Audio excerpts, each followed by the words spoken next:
por la Universidad de Cádiz, es funcionario del Cuerpo Facultativo de Archiveros, Bibliotecarios y Arqueólogos. Desempeña su labor profesional en el Real Instituto y Observatorio de la Armada de San Fernando, el más antiguo de los observatorios españoles, donde ejerce como director técnico de la biblioteca y el archivo histórico, teniendo también a su cargo la colección de instrumentos antiguos. Desde noviembre de 2008 ejerce las funciones de director técnico de la Subred Orgánica de Bibliotecas de la Armada, dentro de la red de bibliotecas de defensa, teniendo bajo su responsabilidad el apoyo técnico a las bibliotecas de la Armada Española, que están integradas actualmente en el catálogo colectivo de las bibliotecas militares. Desde febrero de 2010 y hasta su desaparición ha ejercido además como vocal de la Comisión Ministerial de Coordinación de las Bibliotecas de Defensa. Ha sido secretario de la Junta Directiva de la Sociedad Española de Historia de la Ciencia y de las Técnicas desde septiembre de 2011 hasta enero de 2014. Es miembro, además, en calidad de investigador del Grupo de Estudios del Siglo XVIII de la Universidad de Cádiz, universidad en la que ha impartido desde el año 1992 en adelante curso de doctorado sobre historia de la astronomía en los siglos XVIII y XIX.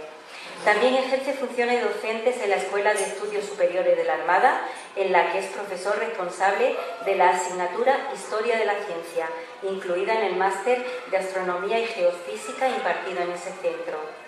Es autor de numerosos artículos relacionados con las materias de su trabajo y de varios libros sobre diversos aspectos históricos de la relación entre la ciencia y la Armada, como los titulados Astronomía y Navegación en España, el Observatorio de San Fernando, Instrumentos científicos del Observatorio de San Fernando en los siglos XVIII y XX, la Dirección de Trabajos Hidrográficos, el Universo en los Libros, el Real Observatorio de la Armada, Libros y Bibliotecas, Tesoros del Ministerio de Defensa, entre otros.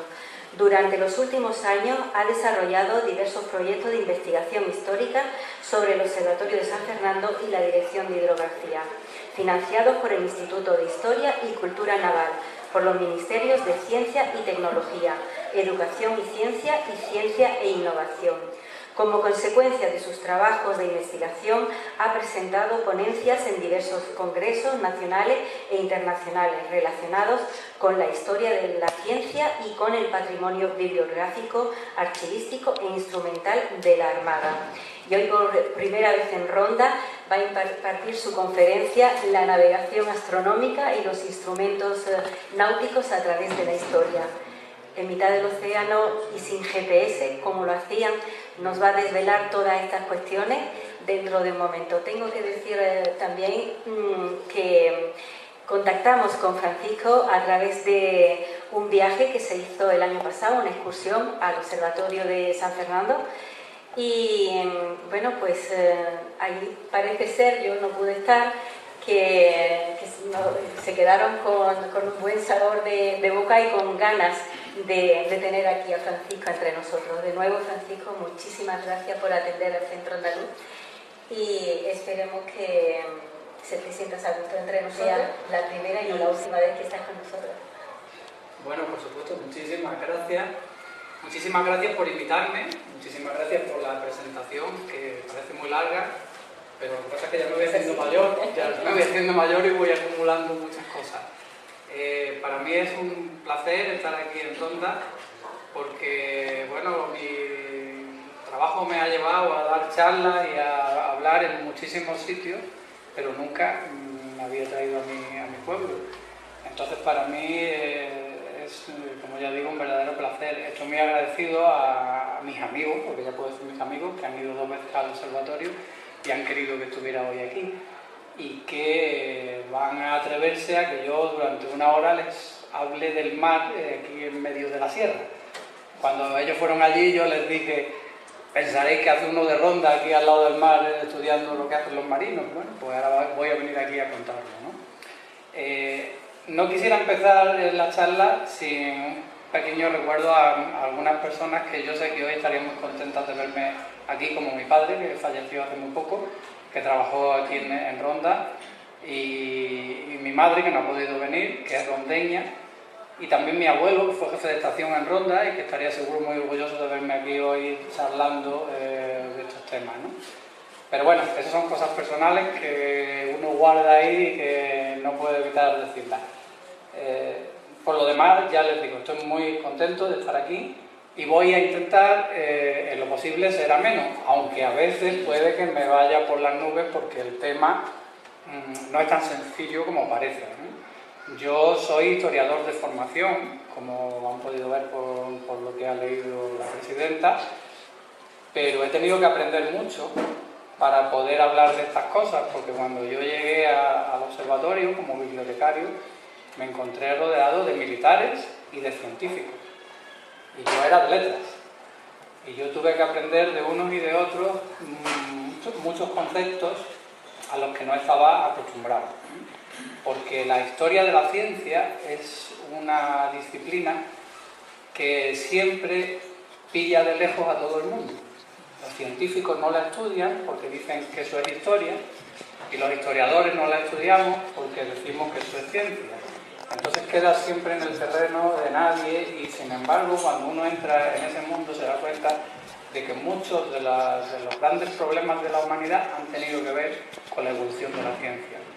Y no con la fórmula en sí o con el procedimiento matemático, sino con la evolución de los científicos, de su contexto, del lugar en el que ocurrieron las cosas y de cómo ocurrieron las cosas. Eso es lo que hoy voy a intentar explicarles. El problema que voy a intentar desarrollar es ni más ni menos que el problema de la determinación de las coordenadas geográficas. Cuando en los inicios de la Edad Moderna los viajes por mar se hicieron cotidianos, se convirtieron en verdaderos desafíos a la naturaleza. Los europeos empezaron a navegar por el océano después de 10 siglos navegando por el Mediterráneo, que es un mar muy pequeñito, en el que uno no pierde de vista la costa casi nunca. Empezaron a navegar por unos mares inmensos en los que había que saber situarse. Y ese problema, que en tierra firme se había solucionado relativamente pronto, ya en época de los romanos y de los griegos, en el mar era muy complicado. Había que buscar puntos de referencia, y en el mar no hay puntos de referencia nada más que las estrellas, lo que ellos llamaban las estrellas fijas, porque no se mueven, o parece que no se mueven. Entonces, intentar situar un barco en plena noche, sin ninguna referencia más que las estrellas que uno ve en el cielo, se convirtió en un problema de gran magnitud para todas aquellas potencias europeas que estaban descubriendo nuevos territorios y que querían trasladar las riquezas que había en aquellos territorios por mar. Como ya he dicho, el cálculo de estas dos coordenadas, de la latitud y de la longitud, fue un problema al que hubo que enfrentarse, y el problema de la latitud se solucionó relativamente pronto, como vamos a ver a continuación. Sin embargo, la longitud fue un problema mucho más complicado de solucionar, y su desarrollo y su solución tuvo que esperar casi 3 siglos. De manera que podemos considerar que la determinación de la longitud en el mar ha sido uno de los problemas tecnológicos más graves que ha tenido la humanidad. Durante 300 años se sabía teóricamente cómo solucionarlo, pero no había medios tecnológicos para hacerlo. Y eso fue un lastre para el comercio ultramarino y para la economía de los países que estaban navegando por el mundo. La cuestión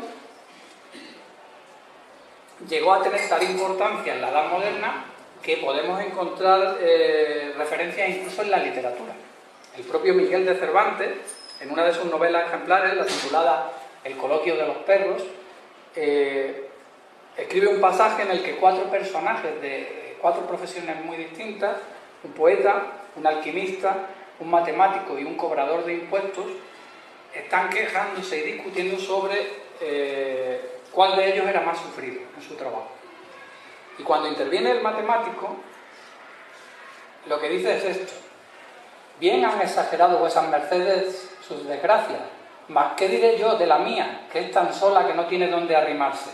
22 años ha que ando tras hallar un punto fijo, y aquí lo dejo y allí lo tomo, y pareciéndome que ya lo he hallado y que no se me puede escapar de ninguna manera, cuando no me cato me hallo tan lejos de él que me admiro. Lo mismo me acaece con la cuadratura del círculo, que he llegado tan al remate de hallarla que no sé si puedo pensar cómo no la tengo ya en la faldriquera. Fíjense cómo en una novela al fin y al cabo se plasma ese problema, es decir, el problema del punto fijo, el problema de cómo puedo saber dónde está mi barco.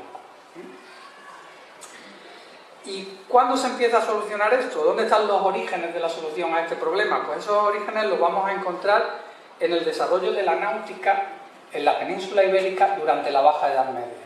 En ese periodo, en un periodo en el que tanto Portugal como Castilla culminan la Reconquista, empieza un proceso de expansión territorial en esos dos reinos que les va a llevar a organizar expediciones navales de descubrimiento y de exploración con la idea de llegar al lejano oriente, con la idea de llegar a las Islas de las Especias, a las que siempre se había llegado por la ruta de la seda, por Arabia y por Persia. Pero en esos momentos de la historia el mar Mediterráneo está dominado por las ciudades italianas y el Oriente Próximo está dominado totalmente por el Imperio Turco Otomano. De manera que los reinos de Castilla y de Portugal van a intentar llegar a las Islas de las Especias y a la India sin tener que pasar por ahí. Y para ello pues se va a optar primero en Portugal y luego en Castilla por organizar expediciones navales que van primero los portugueses a rodear África por el Océano Atlántico, intentando buscar lo que ellos luego llamaron las rutas de la India, y por otro lado los castellanos navegando hacia el oeste hasta descubrir un nuevo continente. Y bueno, como he dicho antes, la navegación por el Mediterráneo era muy conocida desde la antigüedad. Por allí se habían movido los fenicios, los griegos, los romanos y los árabes, y digamos que no presentaban muchos problemas para los navegantes.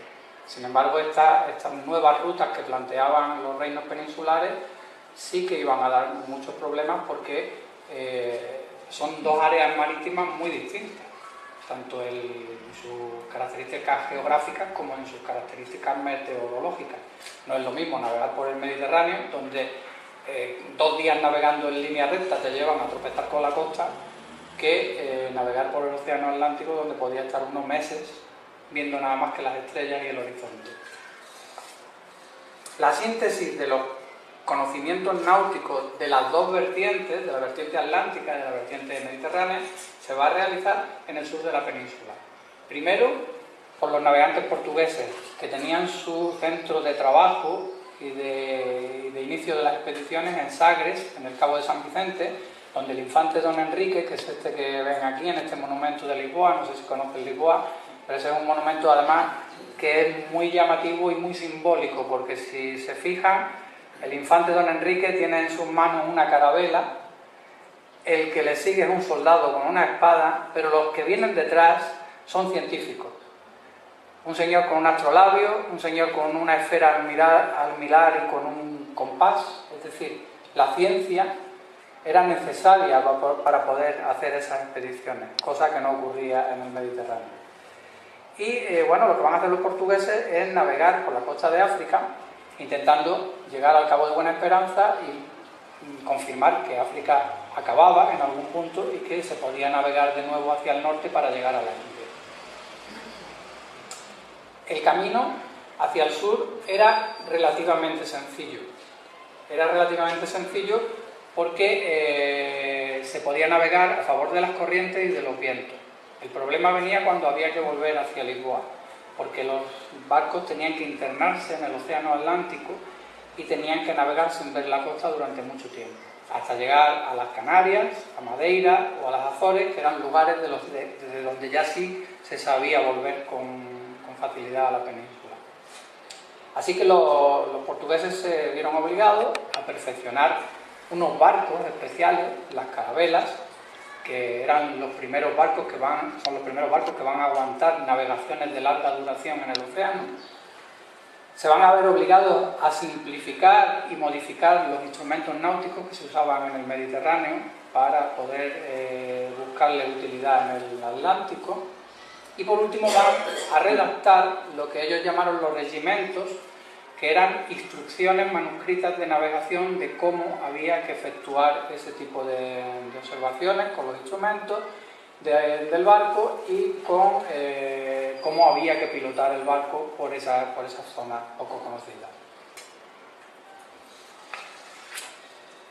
Ellos desarrollaron entonces un método muy sencillo de navegación que partía o que estaba basado de la definición de la latitud como la distancia angular entre un punto de la superficie terrestre y el ecuador medida a lo largo del meridiano donde estaba situado el barco o el observador. Es decir, estamos hablando de este ángulo, el ángulo que va desde el ecuador hasta el lugar donde esté el barco situado. Como esa es una medida relativamente fácil de hacer porque coincide con la altura del polo celeste, es decir, de la estrella polar sobre el horizonte, y eso es una casualidad de la naturaleza, porque si aplicamos la geometría podemos ver en este sencillo esquema que si tenemos el ángulo recto que forma el polo norte y el ecuador, y si tenemos el lugar donde hay un barco, aquí en la superficie de la Tierra, vemos que la línea que pasa sobre la cabeza del observador y que llega al centro de la Tierra corta la línea del horizonte también formando un ángulo recto. Y por lo tanto se pueden medir unos ángulos que son complementarios, es decir, la latitud corresponderá a la altura de la estrella polar sobre el horizonte, que sería este ángulo que estamos viendo aquí, y ese ángulo coincide exactamente con el que hay desde el lugar donde está el barco hasta el ecuador.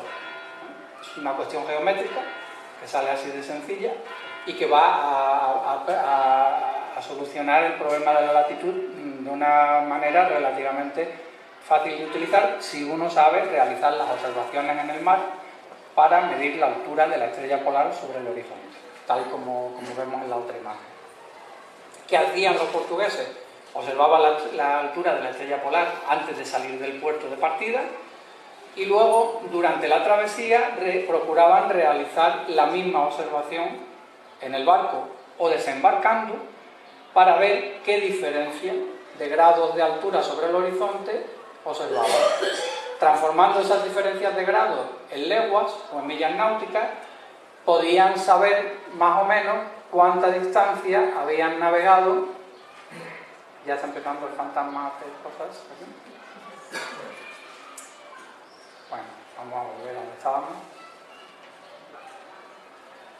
Podían saber cuánta distancia habían navegado hacia el sur o hacia el norte. Y eso era magnífico para una navegación como la que pretendían hacer los navegantes portugueses, porque ellos navegaban por la costa de África hacia el sur o por la costa de África hacia el norte. Con lo cual, la longitud no les hacía mucha falta. Ellos sí que querían saber cuánto habían navegado hacia abajo o hacia arriba. Y eso se solucionaba con este método de una manera muy rápida y muy sencilla. Pero cuando a principios del siglo XVI nos encontramos con que Colón acaba de descubrir América y que Magallanes le da la primera vuelta al mundo, pues nos vamos a encontrar con el problema derivado de que por primera vez en la historia los barcos son capaces de navegar por todos los mares del planeta, es decir, pueden circunnavegar el globo. Y para eso sí hace falta la longitud, porque estamos hablando ya de navegar en el sentido este-oeste. Y bueno, ahí pues va a haber que contar con las aportaciones de España, que va a ser el país que tome la iniciativa en ese tipo de viajes. Colón y sus acompañantes aprovecharon el conocimiento que tenían por el país en el que vivían o en el que residían, sobre la unificación de las tradiciones marineras atlánticas y mediterráneas. Por eso utilizó la carabela en su viaje a América, utilizó el astrolabio náutico, utilizó las tablas de declinación solar para determinar la latitud y dibujó cartas náuticas. De hecho, Cristóbal Colón no sabía determinar la longitud, sabía determinar la latitud porque él había estado antes en Portugal. Y lo que hacía todos los días en sus viajes a América era tomar la latitud y procurar navegar en línea recta. Si yo todos los días determino mi latitud y veo que estoy a la misma altura en grados sobre el ecuador, sé que estoy navegando por el mismo paralelo. Y ellos decían, paralelo correr y tierra encontrar. Navego en línea recta hasta que me tropiece con algo. No sabía cuánto se había movido en esa línea, que es la longitud, pero sí sabía que iba en línea recta. Y bueno, en esa época los reyes católicos van a tomar la iniciativa, van a crear la Casa de la Contratación en 1503 en Sevilla, y esa Casa de la Contratación, que surge al principio como una entidad administrativa que se va a dedicar al comercio ultramarino, va a estar dotada también desde un principio de una serie de misiones técnicas que tienen que ver evidentemente con la náutica, y por eso se van a crear puestos como el de piloto mayor en 1508, el de cosmógrafo mayor en 1523 o la cátedra de cosmografía en 1552.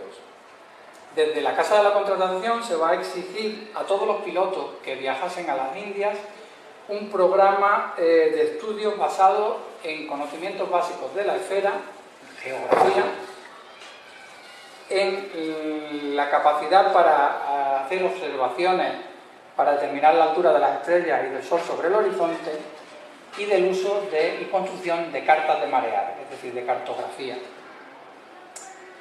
También se les va a exigir a los pilotos que sepan manejar el astrolabio, la ballestilla, el cuadrante y la aguja náutica, que son los principales instrumentos usados en los barcos.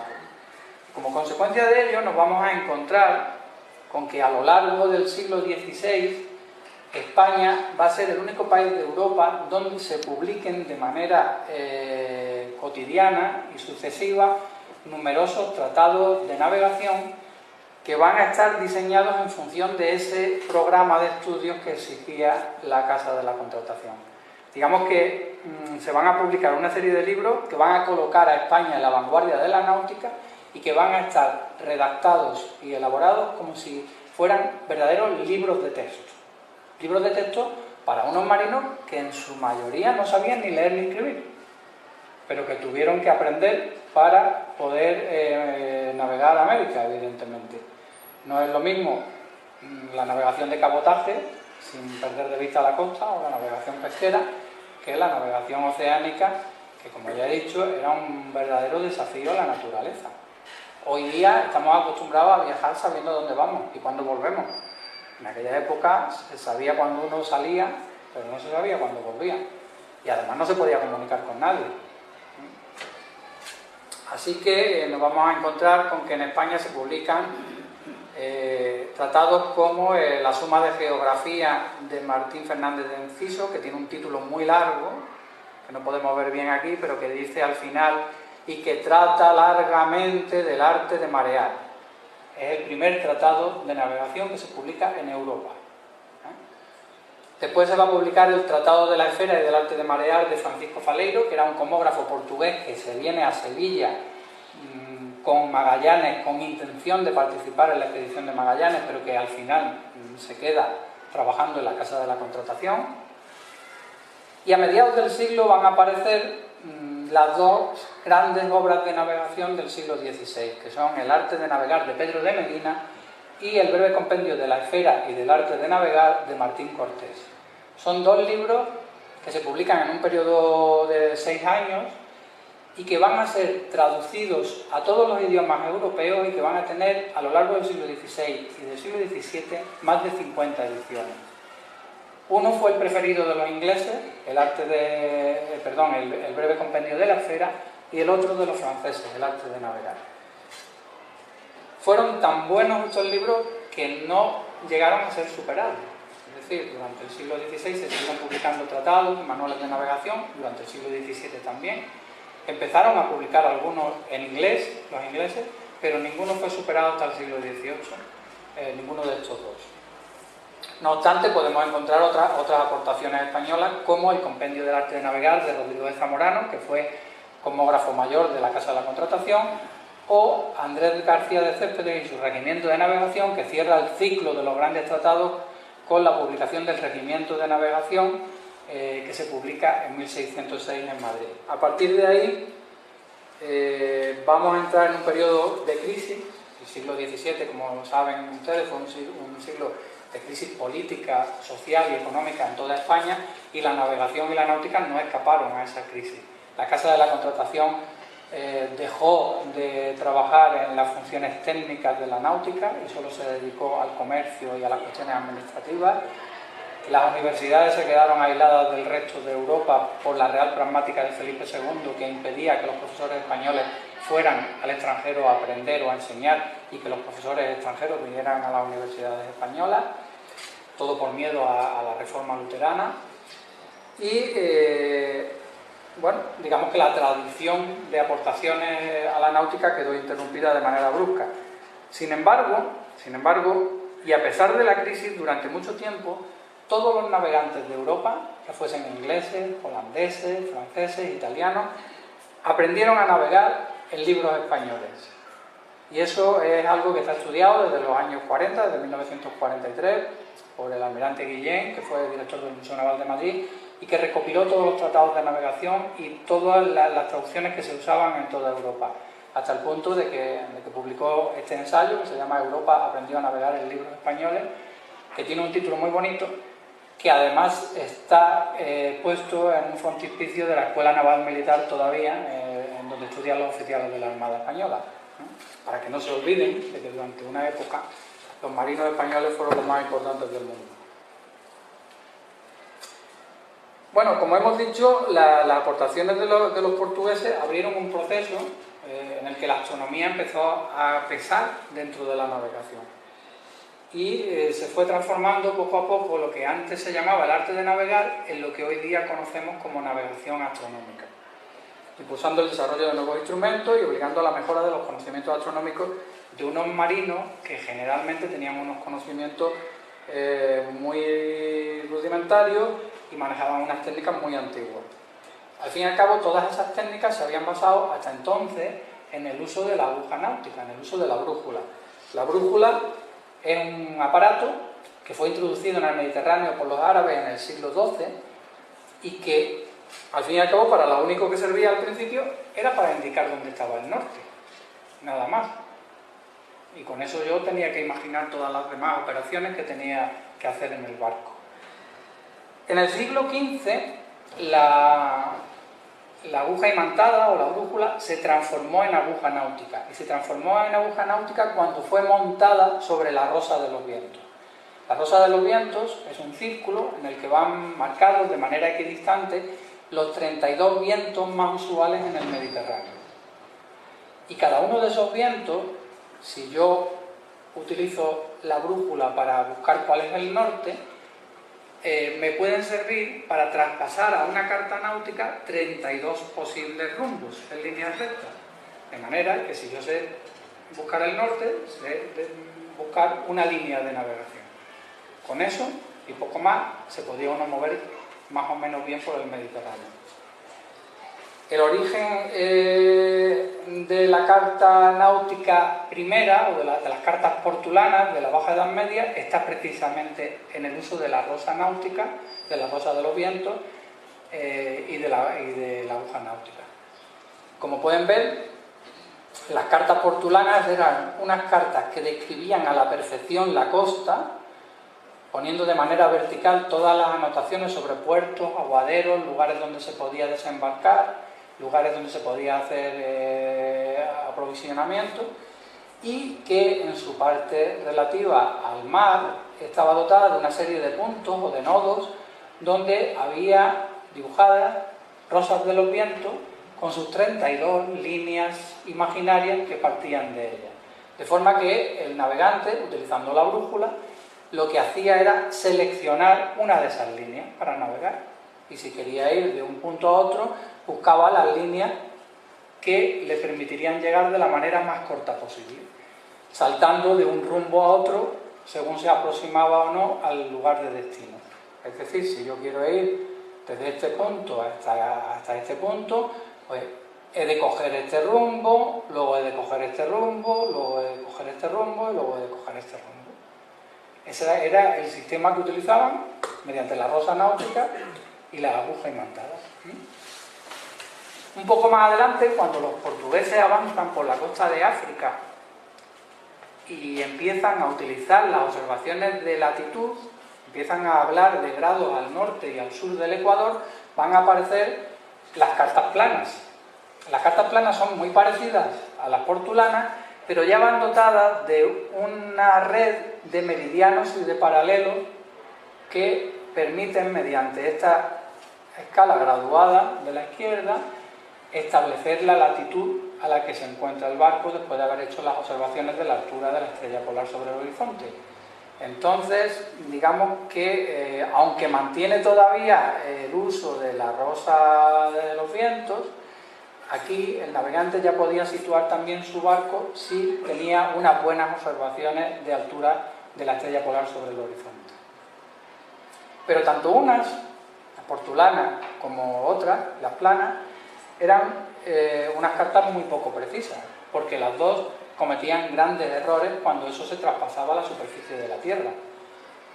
Estamos haciendo una representación plana de un cuerpo que es esférico, y eso da lugar a errores evidentes. En la carta portulana da lugar al error derivado de que todos los rumbos aparecen como líneas rectas y la Tierra es redonda, luego las líneas no deberían de ser rectas. Y la carta plana tiene otro error, que es que los paralelos y los meridianos están marcados con distancias equidistantes, y los meridianos sabemos todos que en la esfera terrestre convergen en el polo, luego no pueden estar separados como están separados aquí. Eso da lugar a grandes errores de distancia mientras más lejos estemos del ecuador. Entonces, con esas limitaciones habrá que contar hasta que en el siglo XVIII se empiecen a hacer las cartas esféricas, que son las cartas que se hacen ya con determinaciones geodésicas teniendo en cuenta la forma esférica de la Tierra, y que son cartas que van dotadas de escalas corregidas de latitud y de longitud.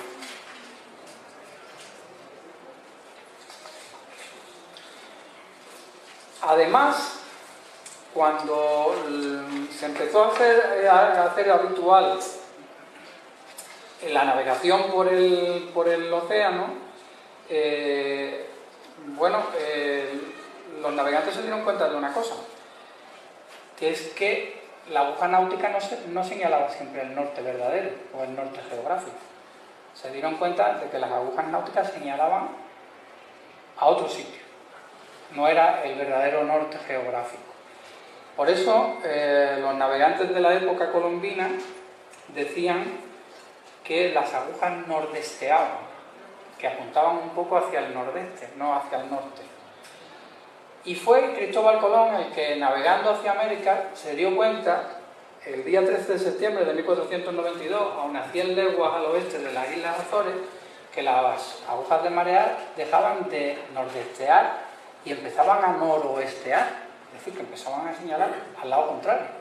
Con lo cual, sin quererlo, Cristóbal Colón describió el fenómeno de la variabilidad de la declinación magnética, que no es ni más ni menos que el ángulo que hay entre el norte magnético y el norte geográfico, que no coinciden, como todos sabemos.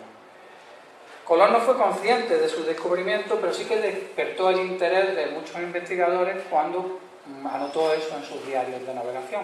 De manera que Martín Cortés, en su breve compendio de la esfera, va a hacer ya una primera aproximación diciendo que la variación de la aguja, que era como se le llamaba entonces a ese fenómeno, se producía porque existía un polo magnético distinto al polo geográfico.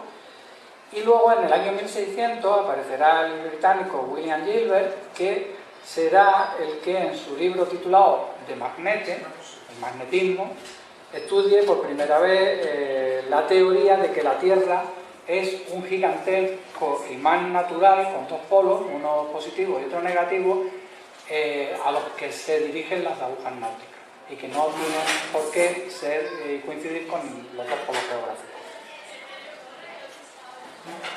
La principal solución que se intentó dar a este problema durante décadas fue la elaboración de una serie de tablas con las desviaciones de la aguja en todos los puertos conocidos. De manera que cada vez que el barco estaba en un puerto, cuando utilizaba la aguja náutica, le aplicaba la corrección que se conocía para ese puerto. Pero el fenómeno completo y el comportamiento completo del magnetismo terrestre no se va a conocer hasta principios del siglo XVIII, cuando el conocido astrónomo Edmund Halley publique sus primeras cartas de declinación magnética, que son... ¿Hoy quiere jugar este ordenador conmigo? Aquí está. Halley era el astrónomo real del observatorio de Greenwich en Gran Bretaña, y pidió a la Real Sociedad de Londres, que era una especie de academia científica, que solicitara a todos los marinos de su majestad que le mandaran a Londres las observaciones de las desviaciones de las agujas náuticas en todos los puntos del mundo donde se encontraran. Y recopilando toda esa información fue capaz de preparar unas cartas náuticas del Atlántico y del mundo en las que se marcaron por primera vez las líneas isógonas o isogónicas, que son las líneas que unen los puntos que tienen la misma declinación magnética y que podían servir a los navegantes para saber dónde se encontraban, qué corrección tenían que aplicar a su decisión. Una vez que los marinos establecían el rumbo con ayuda de la aguja náutica y teniendo en cuenta la variación de la aguja, lo siguiente que tenían que hacer es calcular la velocidad del barco. ¿Cuánto habíamos navegado en ese rumbo? Para saber cuánto habíamos navegado en ese rumbo, teníamos que saber a qué velocidad íbamos y cuántas millas habíamos recorrido. ¿Y eso cómo se hacía? Bueno, pues durante gran parte del siglo XV, del siglo XVI, eso se hacía con un cálculo mental. Los pilotos de los barcos calculaban de manera mental, basándose en su experiencia, en el conocimiento de los vientos, en el conocimiento de las corrientes, en la carga que llevaba el barco, la velocidad a la que se movía, y estimaban el lugar donde se hallaban en esa línea del rumbo. Hasta finales del siglo XVI nos vamos a encontrar la primera descripción de un aparato diseñado especialmente para calcular la velocidad de un barco. Ese aparato se llama la corredera de barquilla y es un instrumento muy curioso porque consiste en una tabla de madera, esta que podemos ver aquí, que se arroja desde la popa del barco atada a un cordel, que es este que vemos aquí enrollado, y ese cordel lleva una serie de nudos situados a distancias iguales. Esa tabla se lanza por la popa del barco, se la deja flotando en el mar y se va desenrollando el carrete, y en el tiempo que tarda en caer la arena de la ampolleta o del reloj de arena, se calcula cuántos nudos han salido de ese carrete. De esa manera se podía calcular cuánta distancia había recorrido el barco en el medio minuto que duraba el tiempo de la ampolleta. Entonces, bueno, como pueden imaginar, el sistema era muy poco preciso. De hecho, aquí pueden ver una ilustración de cómo se hacía aproximadamente, ¿no? Un marinero tiraba la corredera, el otro sujetaba el carrete y otro volteaba la ampolleta. Pero claro... ¿Y entre nudo y nuda cuántos metros había? Eso sí que no lo sé, eso ya es mucho preguntar. Pero estaba calculado para ello saber cuánta distancia se había movido en ese tiempo, evidentemente. De hecho, todavía hoy la velocidad de los barcos se mide en nudos. Sí, Lo que pasa es que eso ya está hoy estandarizado y ya se sabe que un nudo corresponde a 1 milla náutica por hora, pero eso es hoy día. En aquella época la verdad que no sé a cuánta distancia estaban los nudos. Lo que sí es cierto es que el sistema era poco preciso. Las ampolletas, los relojes de arena, era el único instrumento que tenían en un barco para medir fracciones de tiempo. Y bueno, las que podían medir una fracción más grande eran las de media hora. Uno podía medir media hora y dependía del grado de humedad que podía afectar a cómo caía la arena, de las imperfecciones de esa arena, que a lo mejor no había sido bien molida y se atascaba, y de los errores de quien volteaba la ampolleta, porque hay que pensar que cuando se querían medir periodos largos de tiempo había que dar varias vueltas al reloj, y el que estaba de guardia a veces se dormía o quería salir antes de la guardia y le daba la vuelta antes de tiempo. Entonces digamos que las medidas eran muy poco precisas, ¿no? De todas formas, bueno, estas medidas así tan rudimentarias fueron cambiando poco a poco con la introducción de las observaciones astronómicas que, como ya hemos dicho, desarrollaron los portugueses. Y eso afectó directamente al diseño de los instrumentos, porque hubo que perfeccionar instrumentos que ya se conocían en la Edad Media y aplicarlos a su uso en el mar, y por otro lado hubo que diseñar aparatos nuevos, aparatos que no existían hasta entonces. Entre ellos, con todos ellos, lo que se intentaba al fin y al cabo era siempre hacer esta observación, medir el ángulo de la estrella polar sobre el horizonte, porque ya hemos visto al principio que ese ángulo coincide con la latitud, y eso era lo único seguro y fijo que podían ellos hacer. ¿Qué instrumentos utilizaban para hacer esto? Pues utilizaron durante mucho tiempo los cuadrantes, que no son ni más ni menos que un sector graduado de 90 grados que se colgaba de una anilla y que mediante una plomada mantenía la verticalidad. Uno lo giraba para observar en la línea de las fínulas, de las alidadas, y una vez que observaba enfilado el astro al que estaba mirando, leía en la graduación que iba en el limbo graduado la altura del grado sobre el horizonte. Aquí podemos ver cómo se hacía, y además explicado no por cualquiera, sino por dos personajes muy importantes, el señor Ptolomeo y la señora Astronomía, que le está indicando cómo debe hacer la observación. Como veis, era una observación relativamente sencilla. No había nada más que medir un ángulo menor de 90 grados. Porque la estrella polar nunca puede estar más encima de nuestra cabeza, ¿no? ¿Qué otros instrumentos usaron? Pues usaron el astrolabio. El astrolabio era el único instrumento de observación con el que contaron los astrónomos durante más de 1000 años, durante toda la Edad Media. Y llegó a ser un instrumento muy complicado, dotado de muchos discos giratorios con mucha información. Era una especie de ábaco astronómico que permitía hacer numerosos cálculos, de calendario, de horas, de medidas horizontales incluso. Pero para aplicarlo en el mar hubo que diseñarlo de nuevo y hubo que hacer el astrolabio náutico, que es un astrolabio que está dotado de vanos que permiten pasar el aire para que no se moviera cuando estuviese colgado de la anilla, de una anilla para colgarlo y que mantuviera la verticalidad, y bueno, la única diferencia que tenía con el cuadrante es que podía o permitía medir ángulos en los 360 grados de su circunferencia, pero en el fondo se utilizaba para lo mismo, para medir la altura de la estrella sobre el horizonte, enfilando esa estrella o el Sol, como podemos ver aquí, por la línea de sombra. Uno podía observar la altura de la estrella polar sobre el horizonte para determinar la latitud, pero también podía observar la altura del Sol sobre el meridiano del lugar del observador para calcular cuándo era el mediodía. Esa era la única determinación horaria con la que contaban los marinos. Si uno sabe más o menos cuándo es el momento en el que el Sol está en su punto más alto sobre el horizonte, estamos determinando que son las 12. Y eso ya no lo podemos hacer otra vez hasta dentro de 24 horas. Con lo cual, darle vuelta a la ampolleta durante 24 horas cada media hora era un sistema, como pueden imaginarse, bastante complicado para saber qué hora era en el barco.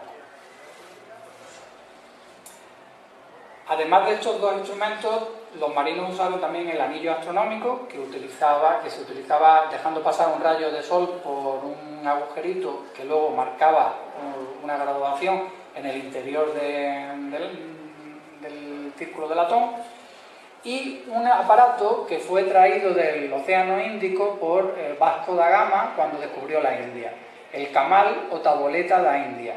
Ese era un instrumento de lo más simple y que está en el origen de los que vamos a ver después. La taboleta da India se utilizaba de esta manera.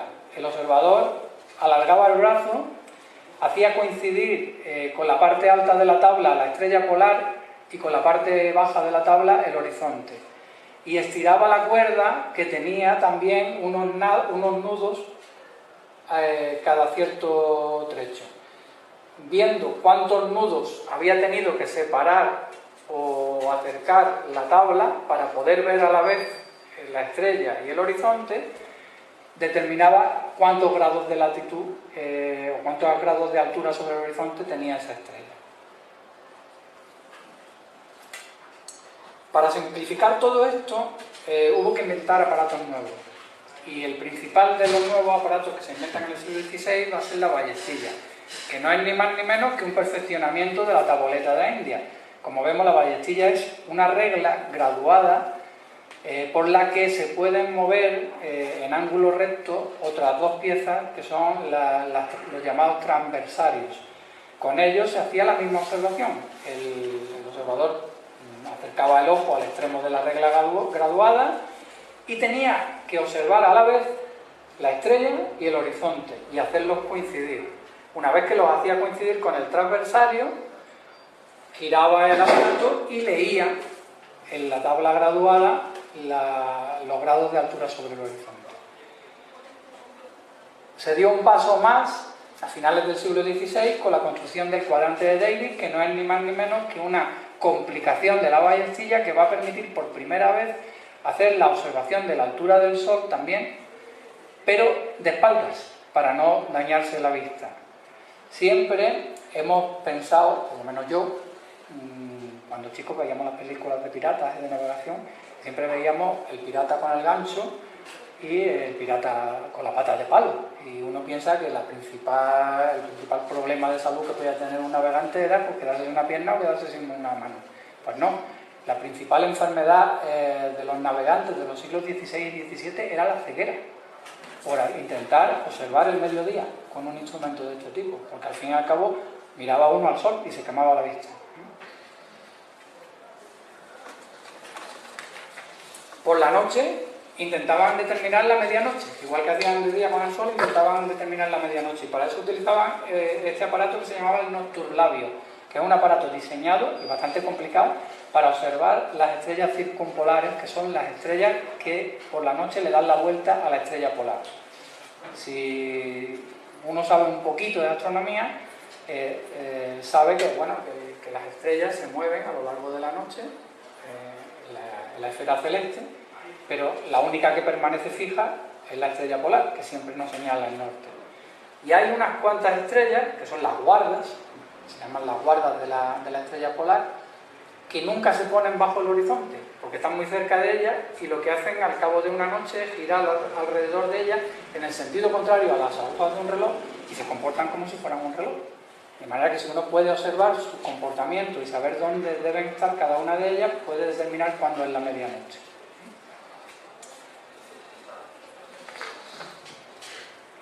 Bueno, seguimos con... No sé por qué se... Bien, lo cierto es que con estos instrumentos que hemos visto hasta ahora, en el siglo XVI quedaron establecidos los 4 términos del arte de navegar.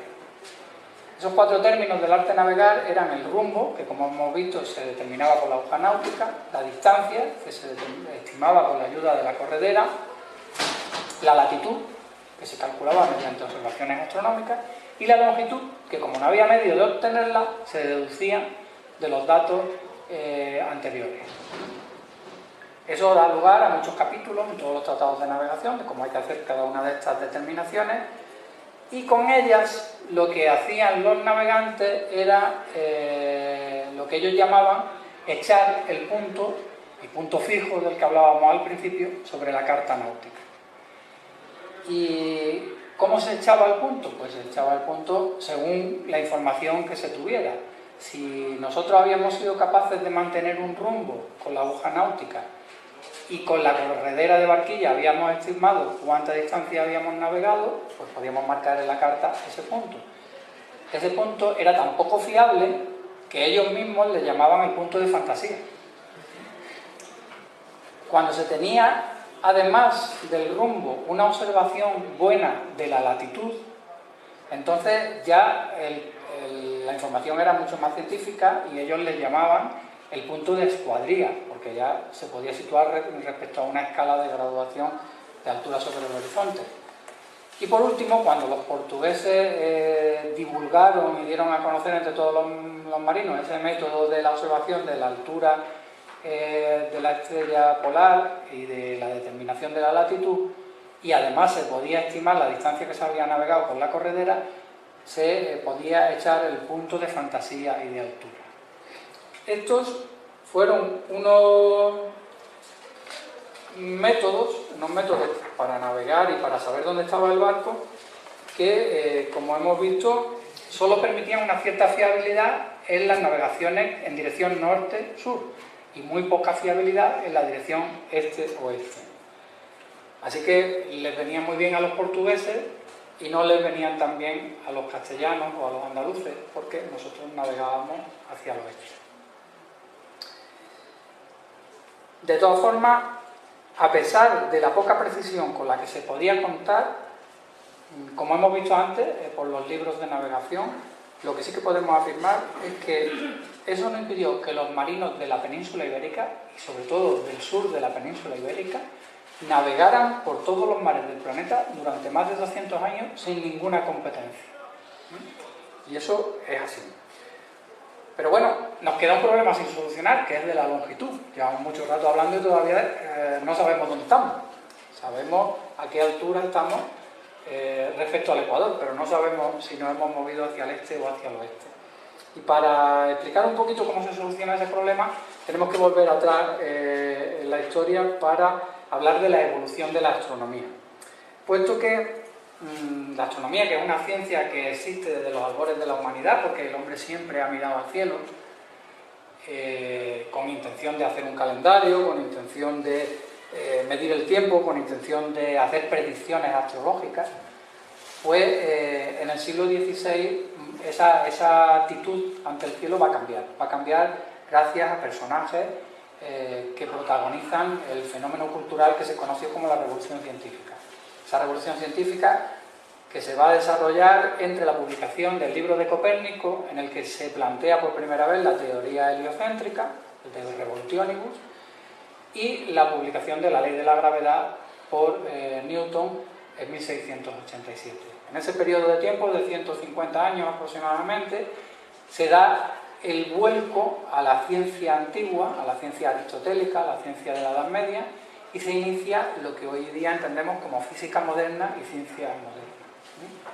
Y eso va a estar en la base del desarrollo de las grandes vertientes de trabajo de la astronomía del siglo XVII y del siglo XVIII. Y esa astronomía se va a centrar en dos grandes vertientes de trabajo. Por un lado, la astronomía teórica, que se va a dedicar a estudiar la mecánica celeste. La mecánica celeste no es ni más ni menos que el estudio de los movimientos y de las órbitas de los astros. ¿Y cómo se hace eso? Pues eso se hace mediante programas sistemáticos de observaciones astrométricas, midiendo dónde están todas las estrellas, haciendo catálogos de estrellas y comprobando las teorías que se derivaban de los libros de Newton. Y eso va a provocar el desarrollo de la astronomía práctica, porque claro, si hacen falta muchos programas sistemáticos de observaciones astrométricas, hacen falta observatorios y hacen falta instrumentos de observación, con lo cual se va a desarrollar la astronomía institucionalizada en Europa. Además, la astronomía práctica va a dar lugar a la aplicación de esa astronomía en una serie de disciplinas que podían tener utilidad para los gobiernos, y en eso van a aparecer rápidamente tanto la navegación, porque eran necesarios unos métodos de navegación segura para así evitar en lo posible las pérdidas de barcos, los naufragios y por supuesto mejorar las ganancias económicas. Y por otro lado se va a perfeccionar la geodesia, la medición de la Tierra, importantísima para todo lo que tiene que ver con la determinación de límites.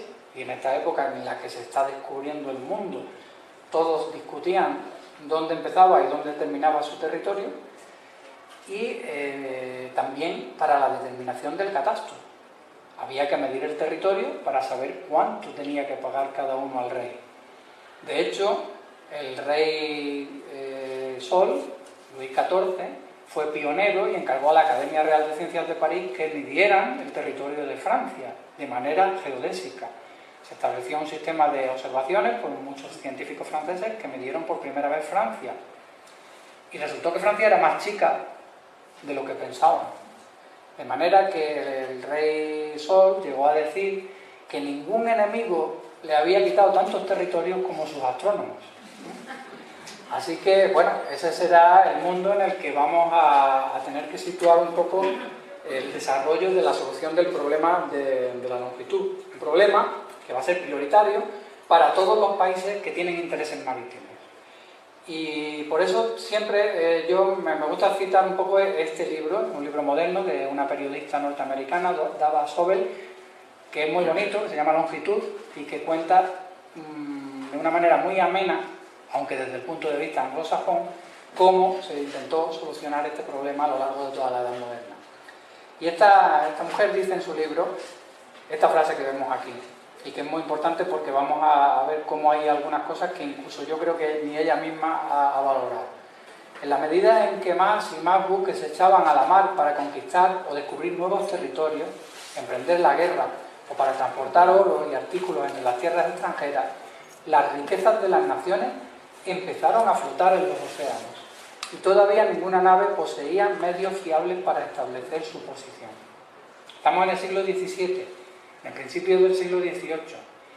A Europa están llegando riquezas de todo tipo, unas riquezas que van a dar lugar al nacimiento del mercantilismo y del capitalismo moderno, a la revolución industrial. Y todo eso flotó durante siglos en el mar sin que sus dueños pudiesen decir dónde estaba. Todo eso llegaba o no llegaba, se hundía o naufragaba. Entonces, bueno, este es un poco el panorama en el que se desarrolló la Europa que todos conocemos. Teóricamente, el problema de la longitud es muy sencillo de solucionar, porque sabemos que la longitud es la distancia angular entre el meridiano de un lugar y un meridiano de origen. Es decir, es el ángulo medido a lo largo del ecuador entre un meridiano de partida y el meridiano en el que nosotros nos encontramos. Hay un dicho que utiliza Luis Medero, al que supongo que algunos de ustedes conocen por sus libros de navegación astronómica, que dice que el cielo, tal como lo veo yo en un momento dado, solo lo veo yo. El que está aquí está viendo otro cielo. Un instante antes o un instante después, pero no está viendo el mismo. Porque, puesto que hay meridianos infinitos, en cada meridiano que nos situemos veremos el fenómeno que estamos observando en el cielo a una hora distinta, aunque sea a un microsegundo distinto. Luego el cielo que yo veo en cada momento solo lo veo yo. Lo que sí que puedo saber es cuando lo que yo estoy viendo ahora lo ha visto otra persona. Es decir, simplemente se trata de saber horas locales, la hora local del puerto de partida y la hora local del lugar donde yo me encuentro. Si yo soy capaz de hacer eso, yo sé la diferencia horaria que hay entre una persona y otra. Como la Tierra es redonda y da vueltas sobre su propio eje y a lo largo de 24 horas hace una revolución completa de 360 grados, yo divido entre 24 y 360 y me salen 15 grados. Cada hora son 15 grados de longitud, así de sencillo. Cada hora de diferencia con la que yo observe un fenómeno astronómico en Ronda que otro ha observado en Cádiz a otra hora distinta, significarán 15 grados, que en este caso no son 15 porque son 6 o 7. Pero imaginémonos que estamos hablando de Sicilia. Bueno, pues los sicilianos verán las cosas una hora antes. Nosotros con eso podremos situarnos en longitud, es muy sencillo. Pero, aunque es así de sencillo, de hecho aquí está explicado en este gráfico tan simpático, si yo salgo del puerto, hago una observación, determino que son las 12 y pongo un reloj en hora, lo subo en el barco y me lo llevo en el barco y en un momento determinado vuelvo a hacer una observación de hora y veo que por las estrellas o por el sol son las 10. miro el reloj que llevo a bordo y veo que el reloj me está marcando las 12 del mediodía. Estoy un día después de navegación. Es decir, yo sé que en Cádiz son las 12 y que yo estoy a las 10. Luego yo estoy a 1 hora de diferencia de Cádiz y por lo tanto a 15 grados. No, perdón, a 2 horas, pues estamos hablando de 10 y 12, serían 2 horas, pues 30 grados. Así de sencillo. ¿Por qué no se solucionó en el siglo XVI ni en el siglo XVII? Pues porque no había ningún reloj capaz de aguantar un viaje por mar. Así de sencillo. Y hubo que idear métodos y métodos para ver cómo se solucionaba eso. El problema fue tan grande que los países que tenían interés en náutico convocaron concursos importantísimos en los que se ofrecía un premio muy sustancioso a quien solucionara un problema que se estaba convirtiendo en eterno. Al fin y al cabo, cualquiera que tuviera interés en aumentar la seguridad de las travesías oceánicas tenía que fomentar que se solucionara este problema. Los primeros fuimos los españoles, que bueno, vimos cómo la Corona convocaba en 1598 un concurso que estuvo vigente durante 2 siglos y en el que participaron personajes como Galileo, que propuso al rey de España observar los eclipses de los satélites de Júpiter que él mismo había descubierto usando su telescopio. Pero ese resultó un método muy bueno para determinar la longitud en tierra, pero imposible de aplicar en mar, porque había que hacer observaciones de precisión de eclipses con un telescopio en un barco pequeñito que se mueve en el mar, y eso es bastante complicado, evidentemente. Después fueron los holandeses, que convocaron un premio parecido. Luego, un siglo después, en 1714, todavía no estaba solucionado el problema, y los británicos publicarán, el Parlamento británico publicará el decreto de la longitud, por el cual también se va a ofrecer un premio bastante bueno, porque eran 20.000 libras, a quien presentase un método capaz de determinar la longitud con una precisión de medio grado en un viaje realizado entre Inglaterra y las Antillas. Si tenemos en cuenta que 1 minuto de longitud equivale a 1 milla náutica, es decir, a 1,8 km, 30 minutos son 30 millas náuticas, es decir, 54 kilómetros. Es decir, estábamos dándole un premio para hacer rico a una persona que fuese capaz de darnos un método para aproximarnos más o menos 50 kilómetros al lugar donde íbamos. Y eso, pues, bueno, ahora nos parece como anecdótico, pero viajando de noche en el barco significa que puedes tropezar con una isla sin darte cuenta antes de tiempo, porque 50 kilómetros son muchos kilómetros, ¿no? Así que aún así se intentaba dar el premio. Al final, durante la segunda mitad del siglo XVIII se van a aceptar 2 posibles soluciones a este problema. Por un lado va a haber una solución astronómica que está basada en la determinación en el uso de la Luna como si fuera una especie de cronómetro universal, y para ello va a haber que observar medidas angulares de la Luna a una serie de estrellas, y van a hacer falta unos instrumentos que todavía no existían, que son los instrumentos de reflexión, y por otro lado se va a proponer una solución técnica, que es la más sencilla, que es construir un reloj que sea capaz de aguantar un viaje oceánico. Bueno, ¿cuál de los dos va a triunfar? Pues van a desarrollarse de manera paralela, y el secreto va a estar en que finalmente el que va a resultar más económicamente rentable será el de la construcción de relojes, pero eso no se sabía a principios del siglo XVIII. A principios del siglo XVIII, los astrónomos de la Oficina de Longitudes Británicas, que eran la encargada de valorar a quién se le daba el premio, no querían aceptar que la solución de un problema tan complicado que le traía de cabeza a todos los navegantes del mundo desde hacía 2 siglos se fuera a solucionar de manera mecánica.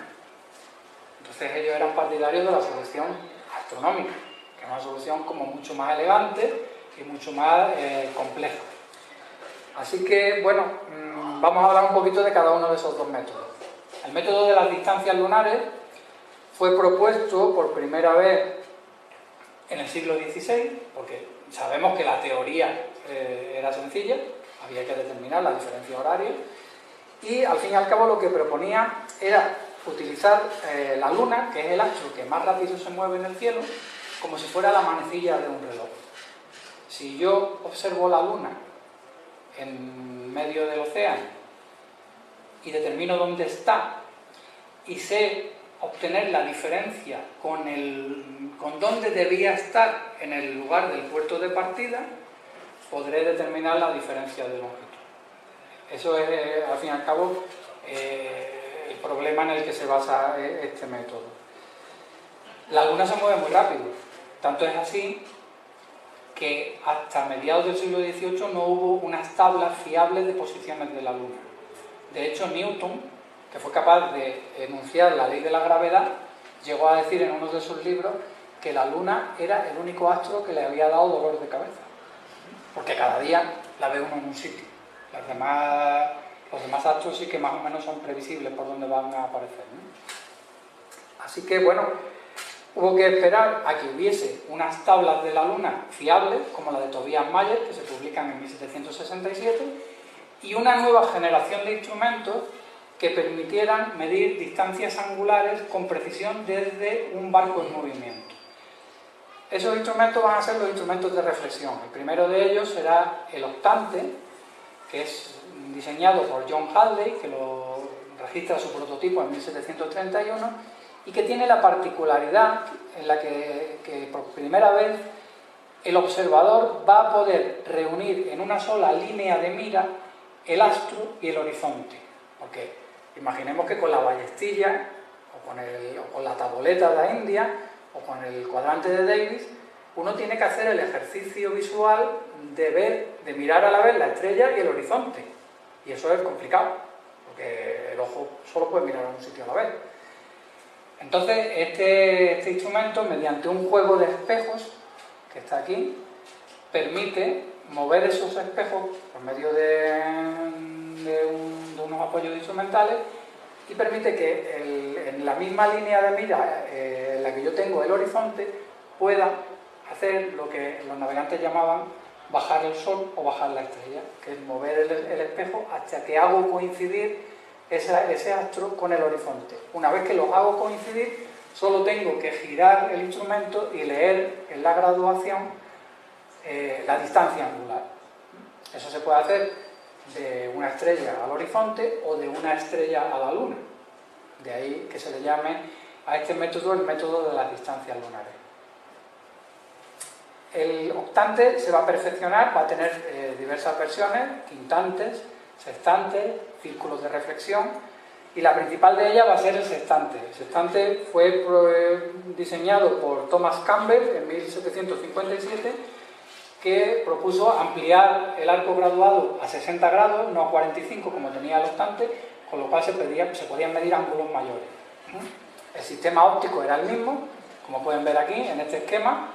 Aquí está el astro, aquí está el horizonte, el observador mira por este pequeño anteojo y por medio de las herramientas del propio aparato consigue que los espejos le lleven el astro a la misma línea que el horizonte, viendo por la mirilla algo parecido a esto.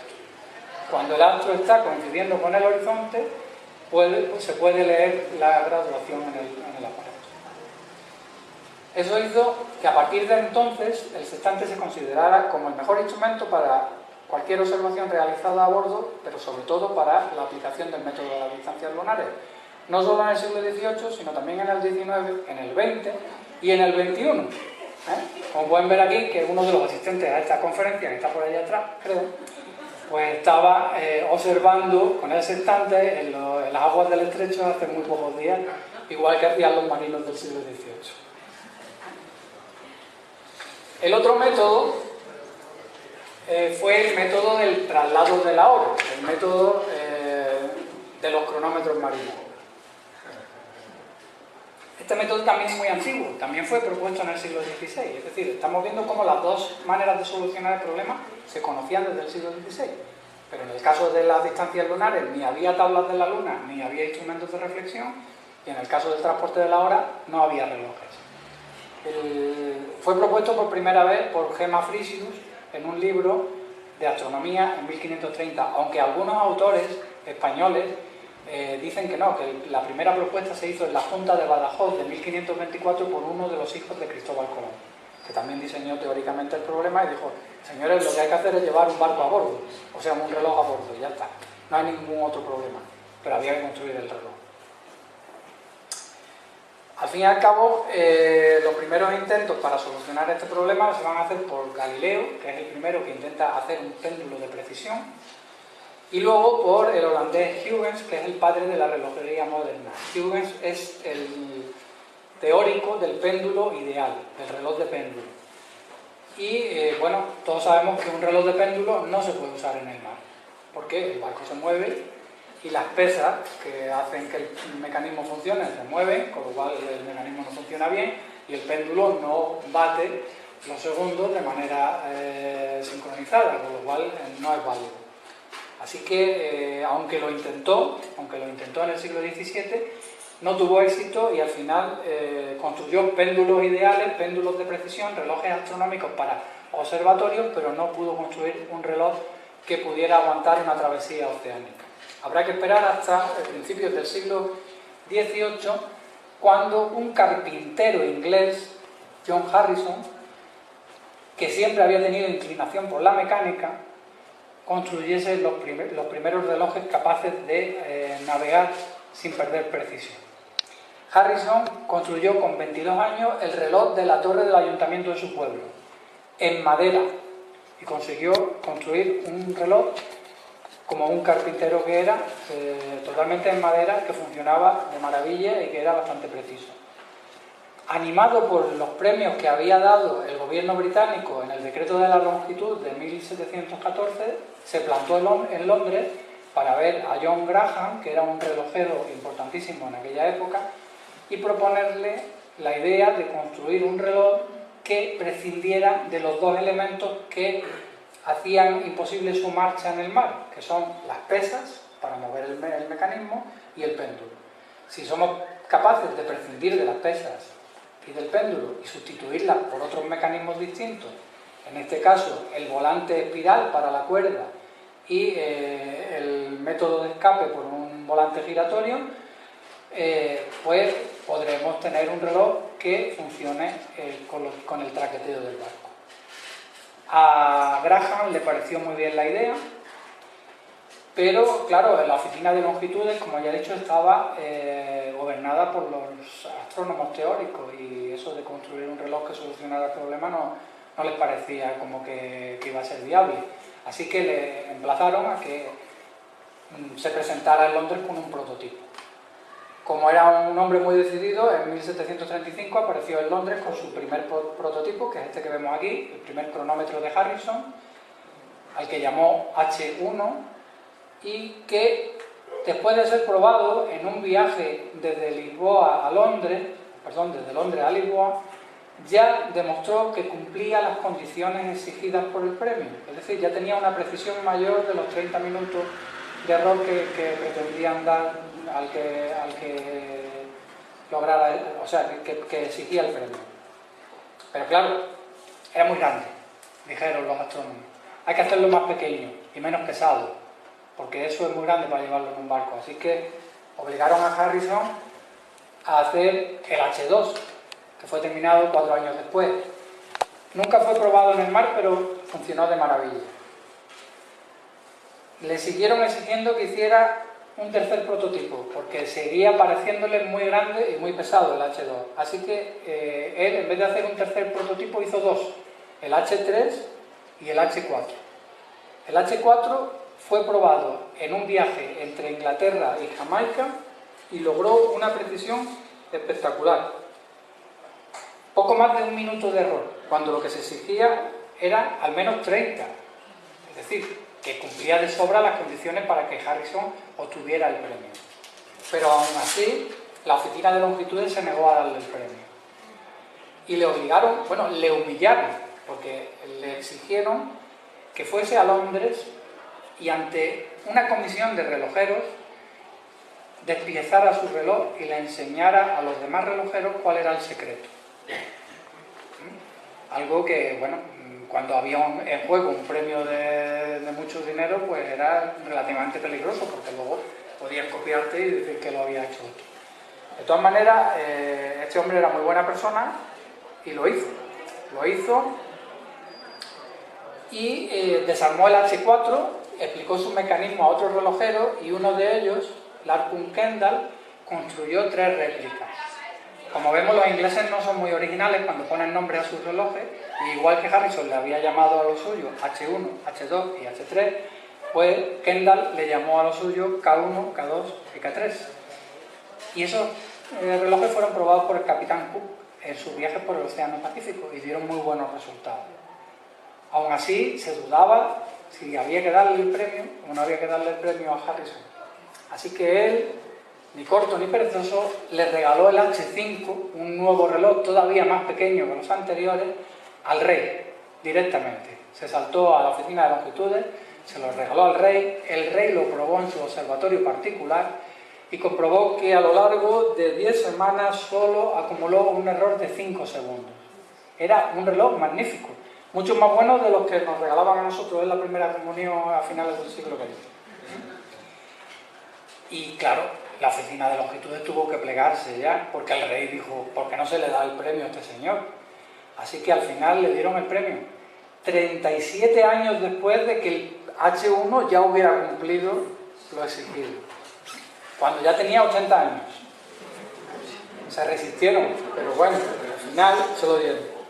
Así que gracias a los trabajos de este tipo de personas, a los que desarrollaron los sextantes y las tablas de la luna y a los que desarrollaron los cronómetros, como Harrison, pues podemos afirmar que a finales del siglo XVIII, gracias al desarrollo de herramientas como los almanaques náuticos y las tablas de la luna y de estos nuevos instrumentos, el problema de la longitud, que tanto había preocupado a los gobernantes europeos durante casi 300 años, resultó resuelto definitivamente.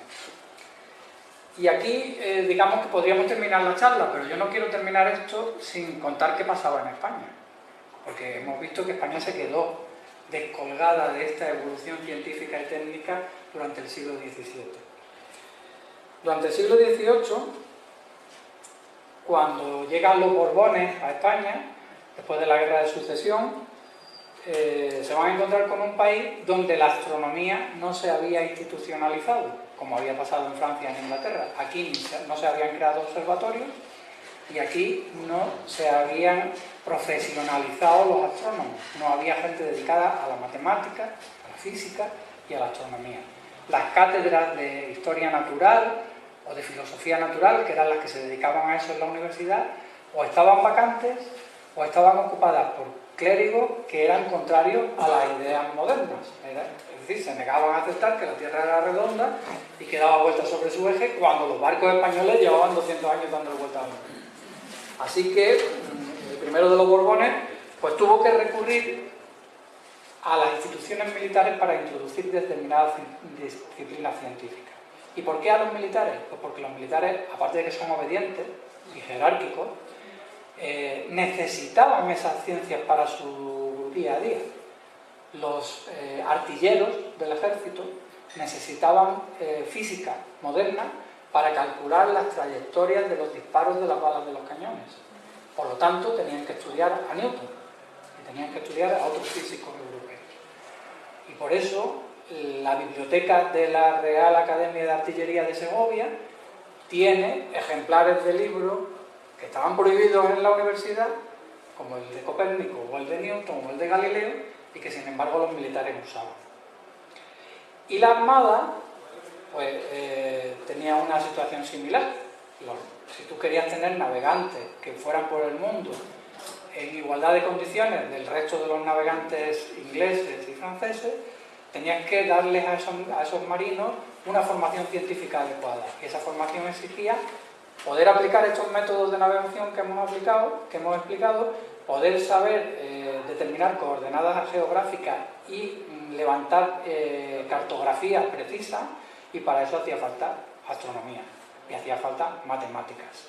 De manera que la biblioteca de la Academia de Guardias Marinas, que luego pasó a la biblioteca del Real Observatorio de la Armada, del que yo vengo, pues también tiene esos mismos libros que tenía la Real Academia de Artillería de Segovia. Primeras ediciones de Copérnico, de Galileo, de Kepler, de Newton. Libros que estaban prohibidos en la universidad.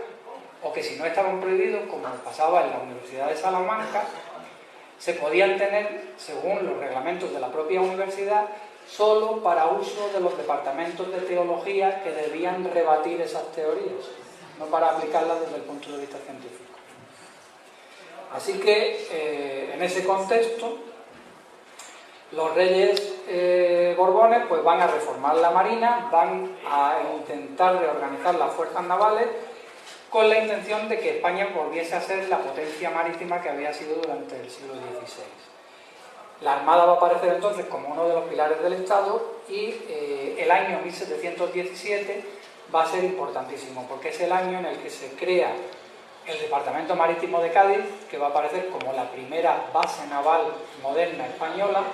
Se crea la Academia de Guardias Marinas, donde se van a formar de manera científica los oficiales de lo que se llamó la Marina Ilustrada, y se va a crear el Arsenal de la Carraca, donde se van a construir los buques modernos siguiendo la estela de lo que hacían los ingleses, que ya construían unos barcos mucho más ágiles y más rápidos que los españoles.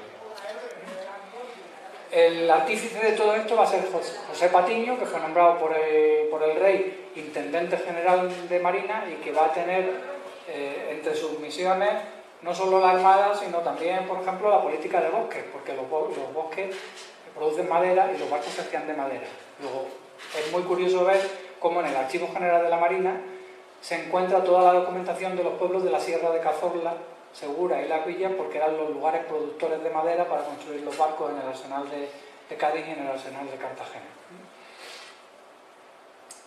Y este será el contexto en el que se van a formar los primeros oficiales científicos de la Marina Española, en esa academia recién creada en Cádiz. Y esa academia, muy poco tiempo después de su creación, hacia 1730, va a empezar a dar al Estado unas personas con una formación que les va a permitir participar en expediciones científicas de alto nivel, como la derivada de la polémica sobre la forma de la Tierra. A principios del siglo XVIII hay una discusión entre los científicos sobre si la Tierra era redonda, estaba achatada por los polos o estaba achatada por el Ecuador. Y eso era defendido por los seguidores de Newton y de Descartes. Los seguidores de Newton pensaban que por efecto de la rotación de la Tierra y de la ley de la gravedad, pues la Tierra debía estar achatada por los polos, mientras que los seguidores de Descartes pensaban que la Tierra estaba achatada por el Ecuador. Así que la Academia Real de Ciencias de París, en un ataque de ego francés, decidió que iba a demostrar que los ingleses estaban equivocados, y entonces pues organizó una expedición doble, una expedición científica doble, que debía viajar a dos lugares distantes del planeta para medir un arco de meridiano. Si medimos un arco de meridiano cerca del polo y otro cerca del Ecuador, podemos ver en cuál de los dos lugares es donde se produce el achatamiento.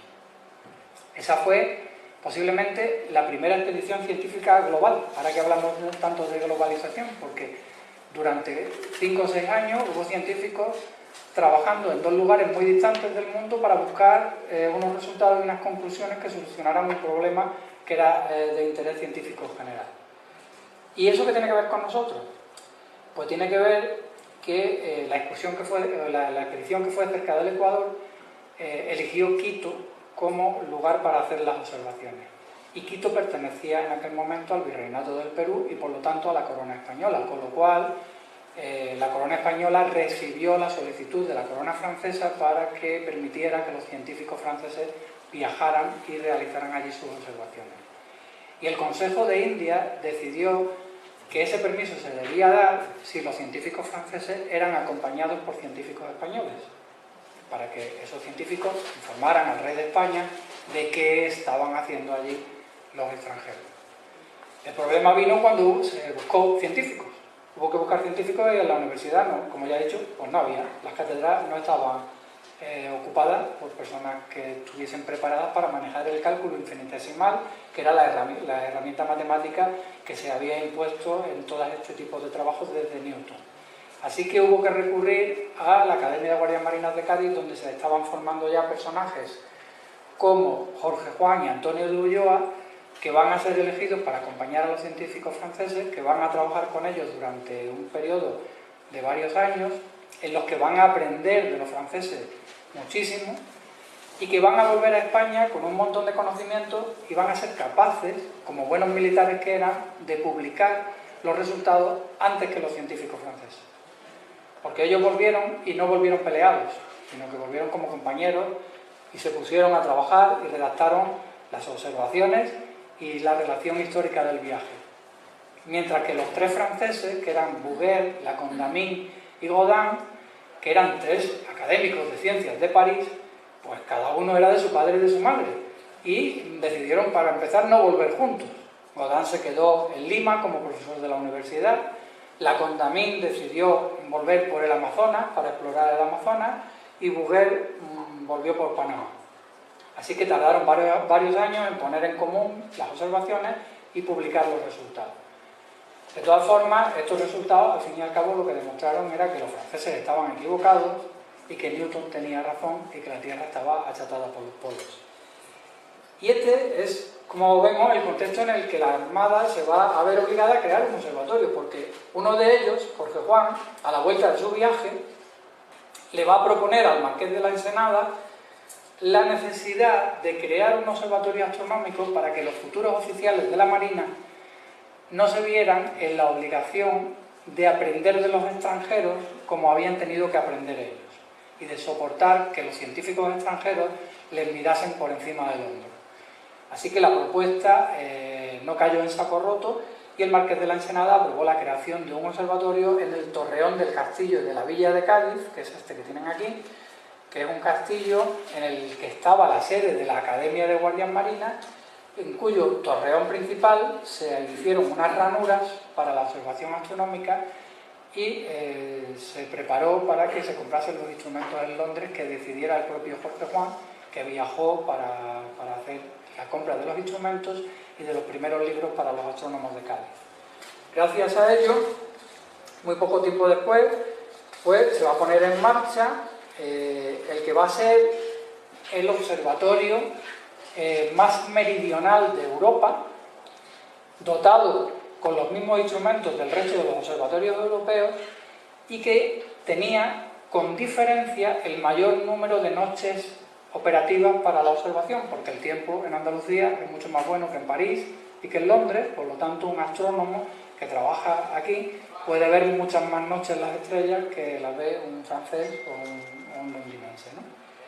Ese observatorio va a permanecer en Cádiz hasta que se trasladó a la Real Isla de León, que hoy día es la ciudad de San Fernando, en 1798, a estas instalaciones que pueden ver aquí, cuando ya se separó de la Academia y se convirtió en una institución independiente, y ahí ha permanecido hasta la actualidad, en este edificio que algunos de ustedes han podido visitar y que aquellos que no lo han visitado todavía pues quedan invitados para hacerlo cuando quieran, donde todavía conservamos el espíritu del siglo XVIII y a veces hacemos demasiadas cosas porque tenemos esa tradición enciclopédica de abarcar demasiado, ¿no?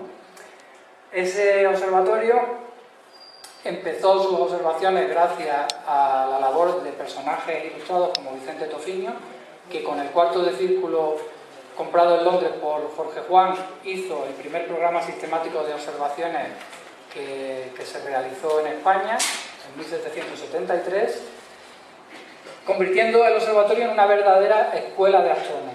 Una escuela donde los oficiales de la Armada que tenían inclinación por la astronomía y por las matemáticas se convirtieron en marinos científicos. Y esos marinos científicos introdujeron en España en los últimos 30 años del siglo XVIII una serie de disciplinas científicas que nadie estaba dispuesto a introducir. Por ejemplo, la cronometría de longitudes. Jorge Juan encargó en Londres y en Francia los primeros cronómetros marinos para los barcos españoles, para poder solucionar el problema de la longitud. Y esa tradición, por determinar la hora en el meridiano de San Fernando y llevarla en estos relojes dentro de los barcos de la Marina, ha seguido hasta nuestros días. Y todavía todos los barcos de la Armada Española deben llevar sus relojes puestos en hora y sincronizados con la hora oficial española que se determina todavía en el Real Observatorio de la Armada. De ahí que hace unos meses se haya inaugurado el Laboratorio de Horas del Real Observatorio de la Armada, donde se determina la escala de tiempo UTC-ROA, Tiempo Universal Coordinado ROA, que es la base de la hora legal española, y que no solo se utiliza a efectos náuticos, como se utilizaba en el siglo XVIII, sino que hoy día se utiliza a efectos científicos y técnicos y administrativos generales. O sea, nuestra hora es la hora que se determina en ese edificio, con estos relojes que vemos aquí, que ya no son tan bonitos como los del siglo XVIII, porque son relojes atómicos, y este concretamente es un máser de hidrógeno. No me digan que les explique lo que es, porque eso ya se escapa a mis conocimientos de la física, pero que determinan los nanosegundos, que son las 10 millonésimas partes de un segundo. Si a los de letras nos cuesta trabajo saber lo que es un segundo, imagínense calcular lo que es un nanosegundo. También en esa época se introdujo en España la cartografía geodésica, es decir, la cartografía realizada con medios científicos. Esa cartografía parte del Atlas Marítimo de España, emprendido por Vicente Tofiño, que dejó el observatorio cerrado durante 5 años y se llevó al personal y a los instrumentos a unos barcos con los que navegó alrededor de la península ibérica haciendo el Atlas Marítimo de España, que es el primer gran proyecto cartográfico científico español. Antes de que hubiera mapas del territorio nacional, hubo mapas de la costa española calculados de manera científica. Y eso es una tradición que continúa hoy día con la cartografía náutica oficial de España, que determina y publica el Instituto Hidrográfico de la Marina en Cádiz. También en aquella época se empezaron a calcular aquí las tablas, que como hemos visto eran imprescindibles para el método de las distancias lunares. Había que saber las posiciones de la Luna y de todos los demás astros, porque cualquier barco español que estuviese en Manila o en La Habana debía tener la posibilidad de tener unas tablas que le permitieran aplicar el método de las distancias lunares. Se dio la orden de que los oficiales del observatorio de la isla de León hicieran un almanaque náutico, que así se llamaba esa publicación en esa época, y eso se empezó a hacer en 1792. No se ha interrumpido eso desde entonces. Hoy día se siguen publicando el almanaque náutico y las efemérides astronómicas para uso de los navegantes y para uso de los astrónomos. Y posiblemente esta sea la única publicación periódica española, junto con el Boletín Oficial del Estado, que no se ha interrumpido nunca en este periodo de más de 200 años.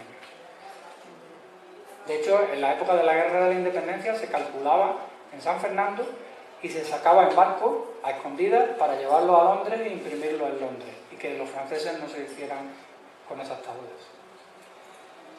Y también hubo otra tradición que empezaron estos oficiales científicos, las expediciones marítimas geoestratégicas, porque en aquella época se decía, vamos a ver los pájaros del Pacífico. No, bueno, vamos a ver los pájaros y vamos a ver las islas y vamos a ver qué están haciendo los ingleses en Nueva Gales del Sur, donde fundaron la primera colonia que luego se transformó en Australia, y vamos a ver dónde están los franceses, y vamos a llegar a puntos que fueron descubiertos por los españoles en el siglo XVI, pero que ahora estaban siendo ocupados por otras potencias, de manera que bajo el paraguas de la expedición científica, en el fondo se pretendía llegar a todos los extremos del Imperio Español, que en el siglo XVIII llegó a su máxima extensión, porque fue ocupado de manera real.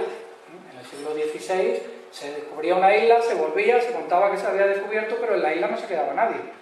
En el siglo XVIII se procuraba que todos esos sitios ondeara la bandera española. Y bueno, el ejemplo principal de una expedición de este tipo es la expedición de Alejandro Malaspina, que era oficial jefe del observatorio, que prepara la expedición desde el observatorio. Para esa expedición se construyen 2 corbetas, la corbeta Descubierta y la corbeta Atrevida, que durante 5 años van a estar navegando por el Atlántico y por el Pacífico, y que van a volver a Cádiz con las bodegas llenas de conocimiento, de botánica, de zoología, de cartografía, de cómo funcionaba la administración de las colonias, es decir, de todo lo que podía tener interés para el gobierno. Esto, como he comentado antes con algunos de ustedes, era mucho más complicado que un viaje al espacio. Hoy día no sabemos valorar este tipo de viajes, pero ¿se pueden imaginar ustedes que hoy día un astronauta que vaya a la Luna o que vaya a Marte permanezca 5 años en el espacio sin comunicarse con su familia? Sin decir, hola, que estoy aquí, o que le tomen las constantes vitales. Sería imposible. De hecho, se plantean si se va o no se va a Marte porque los astronautas pueden necesitar un psicólogo, pueden perder masa muscular en el viaje. Esta gente se lleva 5 años sin WhatsApp, sin Skype, sin fax. Y bueno, yo siempre pongo el ejemplo de la expedición del científico francés Juan Jacinto, ¿cómo se llamaba? No me acuerdo ahora mismo el nombre, era un académico de ciencias de Francia que propone ir a observar un paso de Venus por delante del Sol en la India, porque los pasos de Venus permitían a los astrónomos saber a qué distancia está el Sol de la Tierra, cosa que era muy importante en el siglo XVIII. Y bueno, consigue que le pongan un barco, va a la India. Cuando llega a la India, después de un año construyendo un barco y un año navegando a la India, se encuentra con que los ingleses han tomado el sitio donde iba a observar y como llevaban el barco la bandera francesa, pues le reciben a cañonazos, que debe volver hacia el océano, observar el fenómeno desde el barco, pero le sale una observación nefasta porque el barco se mueve y no tiene buenos resultados. Fíjense el concepto del tiempo de aquella época, que los pasos de Venus son unos fenómenos astronómicos que ocurren 2 veces seguidas cada 100 años y no vuelven a ocurrir hasta 100 años después. Pero eso que digo de seguido es con 9 años de diferencia. Ocurren en el año 1, en el año 9 y ya no vuelven a ocurrir hasta el año 100. Entonces este hombre dijo, bueno, ya que estoy aquí, me quedo. Voy a esperar 9 años, que son 9 años, si he tardado un año en venir, han tardado un año en hacerme el barco, no voy a decepcionar a mi gobierno diciéndoles que vengo sin resultado. Así que me voy a ir por el Pacífico, voy a ver pájaros, voy a ver plantas, voy a informar de qué comen los indígenas, de cómo viven, voy a levantar un plano, voy a levantar mapas. Y cuando llegó el momento de volver a observar el fenómeno, fue otra vez a la India, ya los ingleses se habían ido, pudo desembarcar sus instrumentos, montó el observatorio, y cuando llegó el momento de observar el paso de Venus, que es un fenómeno que dura 10 minutos, se nubló. Con lo cual, después de 9 años de su vida, volvió a Francia sin haber observado ninguno de los 2 pasos de Venus que podía observar en su vida, porque ya no podía observar de nuevo. Pero la cosa no terminó ahí. Cuando iba por la isla de Reunión, al sur de África, naufragó y tuvo que quedarse en la isla durante un tiempo. Allí le rescató un barco español, le trajo hasta Lisboa, de Lisboa a Madrid a caballo, de Madrid a París en carroza. Y cuando llegó a París se encontró con que su viuda le había dado por muerto y se había casado con otro. Y la Academia de Ciencias de París, pues como la mujer lo había dado por muerto, ella también, con lo cual le había dado el sillón de académico a otro científico. Eso no habría ahora ningún astronauta que lo hiciera, evidentemente, ¿no? Así que, bueno, estos viajes yo creo que son admirables, porque eran una verdadera aventura que hoy día no seríamos capaces de hacer. La hacemos y se siguen haciendo y se sigue manteniendo esa tradición por parte de la Armada Española y del Consejo Superior de Investigaciones Científicas, con las expediciones que anualmente se hacen a la Antártida con el buque de investigación oceanográfica Expedition, que precisamente en el año 2013 volvió a dar la vuelta al mundo intentando emular el viaje de Malaspina y haciendo un proyecto de investigación global en el que participamos más de 300 personas. O sea, algo impresionante, ¿no? Y bueno, ya sí que me toca terminar, y para terminar pues lo único que me queda es ponerles aquí esta cita de otra persona que viajaba por esos sitios raros como el País de las Maravillas, como Alicia, ¿no? Que en el siglo XIX todavía pensaba que este problema del que hemos estado hablando todo este rato era un problema muy importante, el problema de la latitud y de la longitud. Alicia decía, sí, esa me parece que es la distancia, pero entonces me pregunto, ¿a qué latitud y longitud habré llegado? Alicia no tenía ni la menor idea de lo que era la longitud, ni tampoco lo que era la latitud, pero le parecieron unas palabras bien imponentes para decir en ese momento.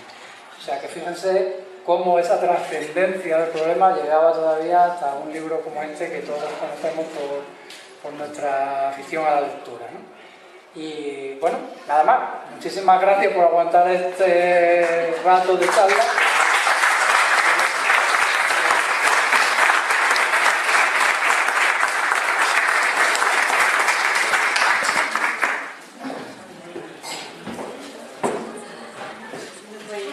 Agradecer de nuevo este rato tan interesante que nos ha proporcionado Francisco y este es un pequeño detalle del Centro Andaluz.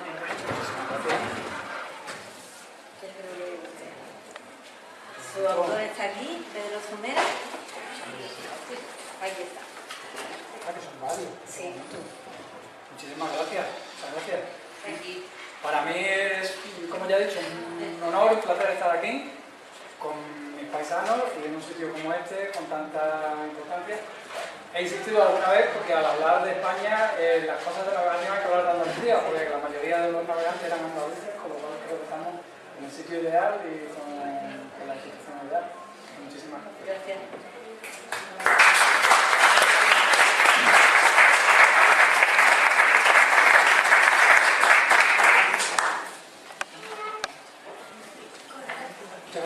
Bueno, si alguien quiere hacer alguna pregunta, está a tiempo, antes de que... Una pregunta. Sí, Una pregunta. Hay una teoría, hay una posibilidad, ¿no?, de que la Tierra dé un giro, o sea, que el polo norte sea el polo sur. Los científicos lo dicen. Y si eso ocurriera, bueno, creo que los días nos quedaríamos un poco así. Hombre, algo nos pasaría, no lo sé. Pero que no haya una tormenta. la verdad que yo no soy, como ya he dicho, no soy científico. Quedaríamos soletos, ¿no? Claro, yo no soy científico, la verdad no sé qué podría ocurrir en ese caso, pero bueno, los argentinos no se caen, así que supongo que los argentinos no se caen y están abajo, así que no creo que nosotros nos cayéramos. Pero entonces lo que tú de la estrella polar tendríamos que ver. Claro, todo lo que yo he explicado tiene mucho que ver con el hemisferio norte, que es donde estaban los países que navegaban. Cuando pasabas del Ecuador tenías que recurrir a otras estrellas, porque bajo del Ecuador hay que recurrir a la luz del Sol, exactamente, que hay muchas menos estrellas. Pero bueno, también es verdad que hay menos observatorios y es un cielo menos conocido. A simple vista. Pero sí que es verdad que tiene que haber el mismo número de estrellas por un lado y por otro. Nadie dice que los que estamos arriba seamos los buenos y los que están abajo sean los malos, ni que abajo sea abajo y arriba sea arriba, porque la verdad es que no tenemos referencia en el universo. No nos caeremos, ¿no? Supongo que no. Yo espero que no. Claro. En Cádiz le tenemos más miedo a un maremoto que a que la Tierra se dé la vuelta. Si me permitís un momentito, recordaros que el día 23 de junio tenemos previsto hacer una excursión a los dólmenes de Antequera, al Centro Histórico de Antequera y al Torcal. Saldríamos a las 8 de la mañana, aquí está toda la información, y si alguien se puede apuntar ya, o se quiere apuntar, pues que me corte por la línea de puntos, me dé la parte de abajo y se quede con la información. De todas maneras, a través del correo electrónico, con José Luis mandaremos la información a todo el mundo. Pero si alguien que esté aquí